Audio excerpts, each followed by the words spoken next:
Digital యుగంలో అతివేగంగా వార్తలను చేరవేయాలనే ఒత్తిడి, క్విక్ బైట్ సంస్కృతి పెరిగిపోవడం వలన తరచుగా వార్తల నాణ్యత, నిష్పాక్షత తగ్గిపోతూ ఉన్నాయి.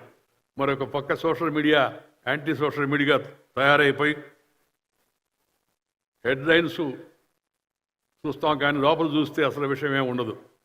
అదొక కొత్త ధోరణి వాళ్ళ జర్నలిజంలో, పత్రికల్లో, టెలివిజన్ ఛానల్లో ముఖ్యంగా వచ్చింది.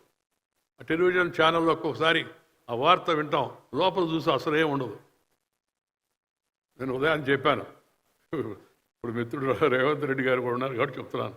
ఒకరోజు ఒక యూట్యూబ్ ఛానల్ రేవంత్ రెడ్డికి రాడ్డు దింపిన వెంకయ్య అని. నాకు యువకుడు, నేను ఎంతో నచ్చేవాడు, మెచ్చేవాడు, కష్టపడి పనిచేస్తున్నాడు. పార్టీలు వేరే కావచ్చు, ఎవరి ఆలోచనలు వాళ్ళే అనుకోండి. ఏందా వార్త లోపల చూస్తే అదేమి లేదు. తెలుగులో మాట ఉంది, పైన పటారం లోన రొటారం అని చెప్పని.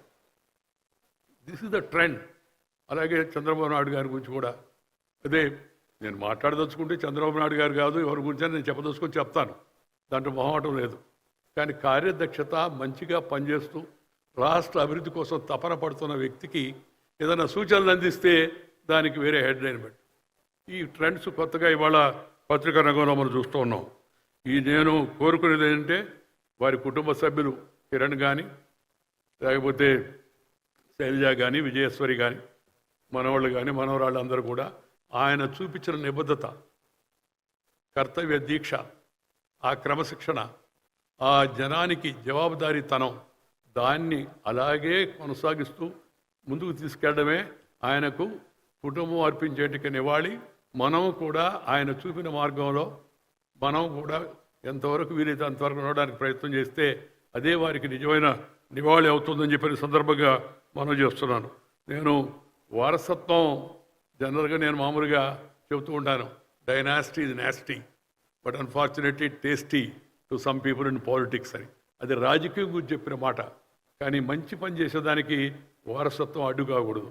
నిజమైన రామోజీరావు గారి వారసత్వాన్ని అనుసరించి వాళ్ళ కుటుంబ సభ్యులు మంచిగా ముందుకు వెళ్ళాలని, తద్వారా ఆయన పేరును అలాగే నిలబెడుతూ ముందుకు వెళ్ళాలని చెప్పని నేను కోరుకుంటున్నాను. ఈ మహానిఘంటు ఒక మాట చెప్పి ముగిస్తాను. రామోజీరావు గారి దశాబ్దాల కళ అది. ఎప్పుడు రాత్రి వచ్చిన ఆలోచన కాదు, ఏదో తాత్కాలికంగా అనుకున్నది కాదు.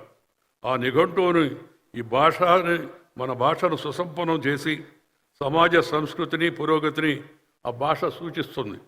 అలాంటి సమస్త రంగాల్లోనూ అమ్మ భాష వాడుకతో తెలుగు జాతి పరిపుష్టం కావాలని, నాలుగు తెలుగు ఆధునిక విశ్వసనీయ నిఘంటువులను అందించాలని, ఒక మహా నిఘంటువును నిర్మించి మన భాష యొక్క విశ్వరూపాన్ని చూపాలనేది ఆ రామోజీరావు గారి కళ. దశాబ్దాలుగా వారు దాని గురించి ఆలోచించారు. అది వాళ్ళు నెరవేరుతుంది. నేను ఎప్పుడు చెబుతూ ఉంటాను, ఆ మాట చెప్పి ముగిస్తాను. అమ్మను, అమ్మ భాషను, పుట్టిన ఊరును, కన్న తల్లిని, జన్మభూమిని, మాతృభాషను, పాఠం చెప్పిన గురువును, ప్రాణం ఇచ్చిన దేశాన్ని మర్చిపోయినవాడు మానవుడే కాదు అని చెప్పని. అమ్మ భాష కళ్ళద్దాలు లాంటిది కాదు. అమ్మ భాష కళ్ళ లాంటిది, కంటి చూపు లాంటిది. ఇంగ్లీషు కళ్ళద్దాలు లాంటిది. కంటి చూపు ఉంటే కళ్ళద్దాలు పనిచేస్తాయి.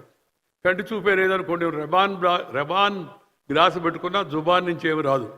అందుకని ఈ విషయాన్ని గుర్తించాలా. ఇద్దరు ముఖ్యమంత్రులు ఇక్కడ ఉన్నారు. నేను వారిని కోరేది ఏంటంటే, నేను రాజకీయమైన కోరికలు కోరను, ఎప్పుడు ఏ పని కూడా అడగను కూడా. మామూలు అయ్యా, పరిపాలనలో తెలుగు భాషకు మంచి ప్రోత్సాహాన్ని ఇవ్వండి. ప్రభుత్వ ఉత్తర్వులు తెలుగులోనే ఇవ్వండి. మరి వాళ్ళకి ఏమన్నా అర్థం కాని వాళ్ళు ఎవరు ఉంటే, ఇంగ్లీష్ వాళ్ళు ఉంటే ఒక కాపీ వాళ్ళకి వేయండి. మన ఒక ఆయన మహానుభావుడు చెప్పాడు, సార్ ఎందుకు అట్లా అంటున్నారు మీరు, ఒక కాపీ తెలుగులో వేస్తున్నారు కదా. భిక్ష అదేమన్నా. తెలుగుదేశం ఇది. తెలుగుదేశం పార్టీ కాదు, ప్రదేశం. తెలుగువారి మనం తెలుగులో సంప్రదించుకోవాలా, తెలుగులో పరిపాలించుకోవాలా, మాట్లాడుకోవాలా. అందుకని వారు ముఖ్యంగా ఇద్దరు చొరవ తీసుకుంటున్నారు ఇప్పుడు చాలా వరకు. ఇంకా తీసుకెళ్ళి తెలుగు భాషకు ప్రాముఖ్యతను బాగా పెంచే విధంగా కృషి చేయాలని చెప్పని నేను వారిని కోరుతున్నాను. వారిద్దరు కూడా రామోజీరావు గారి అభిమానులే. ఆ అభిమానాన్ని నిరూపించుకోవడానికి ఈ తెలుగు భాష ఒక మంచి పరికరం అని చెప్పని నేను కోరుతూ, తెలుగు భాషకు వారు మంచిగా ప్రోత్సాహాన్ని ఇస్తారని చెప్పని ఈ సందర్భంగా నేను కోరుకుంటున్నాను. భాష పోతే మన శ్వాస పోయినట్టే. ఆ తెలుగు పోతే మన వెలుగు కనపడదు బయట. అందుకని దయచేసి తెలుగును అందరూ ఇంటిలో, వీధిలో, గుడిలో, బడిలో, అమ్మ ఒడిలో నుంచి వచ్చిన భాష అవుతుందో అమ్మ భాషలోనే మాట్లాడండి. ఈ మమ్మీ డాడీ, ఈ బీడీ జాడీ కేడీ ఇది వదిలేయండి. వదిలేసి అమ్మా అంటే ఎంత ప్రేమ చెప్పండి. మమ్మీ అంటే బూతిలో నుంచి వస్తుంది, అమ్మ అంటే హృదయంలో నుంచి వస్తుంది. నేను అమ్మను కోల్పోయిన దురదృష్టవంతుడి చిన్నప్పుడే, 13 నెలలకే. అమ్మ అంటే నాకు ఎంతో హృదయ ఆవేదన కలుగుతుందో నేను చెప్పలేను. అలాంటి అమ్మ తర్వాత మనం ప్రేమించాల్సింది అమ్మ భాషను. ఈ భాషను మనం అందరం కలిసి ఇంటిలో, వీధిలో, గుడిలో, బడిలో, ఒడిలో, అమ్మ ఒడిలో నుంచి వచ్చిన భాష అవుతుందో దాన్ని ప్రోత్సహిస్తే అది కూడా ఒక మంచి నివాళి అవుతుంది రామోజీరావు గారికి అని చెప్పని ఈ సందర్భంగా మనం చేస్తున్నాను. ఇతర భాషలు నేర్చుకోవద్దని నేను చెప్పను. First mother tongue, then brother tongue, later any other tongue. ముందు మన భాషను నేర్చుకుందాం, తర్వాత పరాయి భాషలు పక్కన ఉన్నట్టే పొరుగు భాషలు తెలుగు, తమిళ్, కన్నడ, మలయాళం, మరాఠీ, అస్సామీ, పంజాబీ, భోజ్పురి, మనకి ఎన్నో భాషలు ఉన్నాయి. ఆ భాషలన్నీ వాటి రెండు గౌరవిద్దాం, నేర్చుకుందాం. తర్వాత అవసరం కూడా ఉంటుంది. ఇంగ్లీష్ కూడా నేర్చుకుందాం తప్పనిసరిగా. ఇంగ్లీష్ని వ్యతిరేకించాల్సిన అవసరం లేదు. ఇంగ్లీష్ వాడు కావద్దు, ఇంగ్లీష్ నేర్చుకోండి. అదే నేను చెప్పేది సలహా. దాంతోపాటు మనం హిందీని కూడా నేర్చుకోవాలా. హిందీని వ్యతిరేకిస్తే అర్థం లేదు. దేశంలో మనం ఇంకా ఉన్నత స్థానానికి వెళ్ళాలంటే, రాష్ట్రం నుంచి దేశ స్థాయికి వెళ్ళాలంటే ఆ భాష కూడా నేర్చుకోవడం చాలా అవసరం అని ఈ సందర్భంగా భాషా విషయం వచ్చింది కాబట్టి మీకు మనవి చేస్తూ, నాకు ఈ అవకాశం ఇచ్చి కుటుంబ సభ్యులు నన్ను పిలిచి ఈ మహా నిఘంటువుని ఆంగ్లం నుంచి తెలుగుకి అనువదించే నిఘంటువుని నా చేత విడుదల చేయించేందుకు కుటుంబ సభ్యులందరికీ ధన్యవాదాలు తెలుపుతూ మీ అందరికీ కూడా నమస్కారాలు తెలియజేస్తారు. నమస్కారం చేయండి.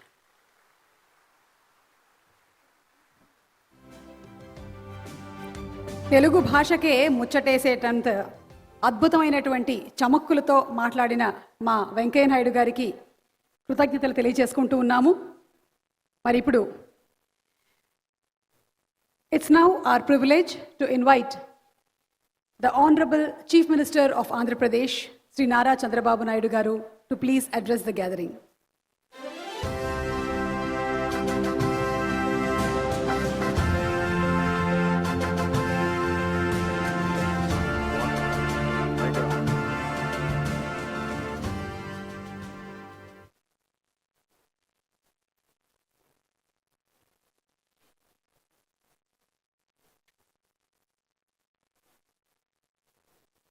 గౌరవ భారత ఉపరాష్ట్రపతి పెద్దలు శ్రీ రాధాకృష్ణ గారు, గౌరవ గవర్నర్ తెలంగాణ శ్రీ విష్ణుదేవ్ వర్మ గారు, గౌరవ ముఖ్యమంత్రి తెలంగాణ శ్రీ రేవంత్ రెడ్డి గారు, గౌరవ పూర్వ ఉపరాష్ట్ర ముఖ్యమంత్రి వెంకయ్య నాయుడు గారు,